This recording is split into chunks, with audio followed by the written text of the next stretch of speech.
gitna ng pagtaas ng presyo ng pagkain at mga bilihin, ang kalikasan ang nananatiling ugat ng ating nutrisyon. Sa likod ng nutrisyon, may pamilyang hindi matugunan ang pangangailangan sa kalusugan. Kaya, nandito kami sa lugar ng Bukuan upang alamin ang buhay para sa nutrisyon. Sa bawat sulok ng daan ay may kanya-kanyang istoryang nakatago.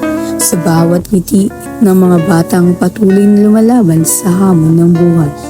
Isang batang nagpatunay na hindi hadlang ang kahirapan upang tugunan ang pangangailangan sa kalusugan. Ano pong pangalan ninyo? Joseph William po, Ilang taon na po kayo? 90. Sino po yung mga kasama niya sa bahay? Lola ko lang po, Lola. May mga kapatid po ba kayo or iba pa pong kasama? Meron po 4. Nabanggit din ni Mabini na ang tanging kasama niya lamang ang kanyang lolo at lola at ang 4 na kapatid. Paano niyo po inaalagaan ang inyong kalusugan? Sa totoo lang po, hindi ko po ito malagaan dahil po sa mahal ng karne, baboy, isda at gulay. Wala na bang ibang paraan para mapangalagaan mo yung kalusugan mo? Meron po. Minsan po, kumukuha kami ng pechay, bumibili kami sa sardina para ibisa. Saan naman po kayo kumukuha ng panggasyo po sa pang-araw-araw? Nag-construction lang po, tapos sumasideline lang ng pag-akot ng gulay. Pinakita ni Mabini kung saan siya umahakot ng gulay o tinatawag na pechay upang magkaroon ng pambili ng sardinas para sa kanilang magkakapatid. Bilang isang kapwa mag-aaral, isakit-isipin na marami pa rin kabataan ang salat pagdating sa kakulangan ng pera upang matugunan ang kanilang kalusugan. Mabili po, Sir William, ano po nakuha niyo ng nutrition sa sardinas? ano po, inahaluan po namin ng pechay. Pwede niyo po ba ipakita sa amin kung anong ginagawa yung sardinas? Pwede naman po. Tara po. Ang paghahanda sa hapag ay ang kahalagahan ng kalusugan.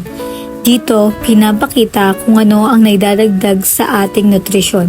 Sapagkat sa mahal ng bilihin, ang tanging solusyon na lamang ni Mabini ay ang magluto ng sardinas at haluan ng petsa para sa kanyang mga kapatid. Ito lang muna makakain natin ngayon ha.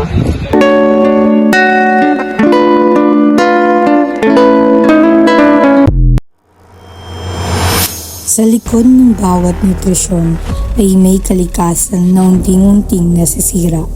Hindi natin naiisip na sila ang nagbibigay sustansya sa ating buhay.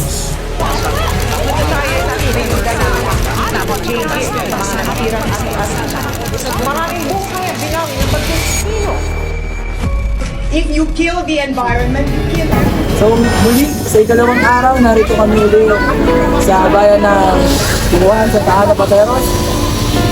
Para obserbahan kung paano mag-alaga sa kalikasan si JB Mabini.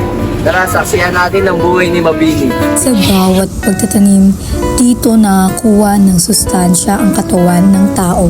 Bawat gulay na tatanim ay nutrisyon na ating aanihin. Bakit mahalaga yung pag-aalaga sa kalikasan? Dahil po sa pamamagitan ng pangalaga sa kalikasan at pangalaga sa pechay, nakakatulong po ito sa aking kalusugan.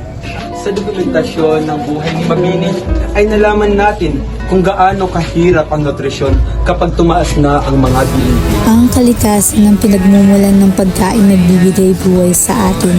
Sa gitna ng kahirapan at pagtaas ng presyo ng mga bilihin, may isang kuya na patuloy na nagsasakripisyo upang may mayayain sa kanyang mga kapatid, sapagkat ang tunay na pagmamahal ay hindi nasusukat sa dami ng pagkain sa hapag, kundi sa pusong handang magsakripisyo para sa pamilyang kanyang minamahal.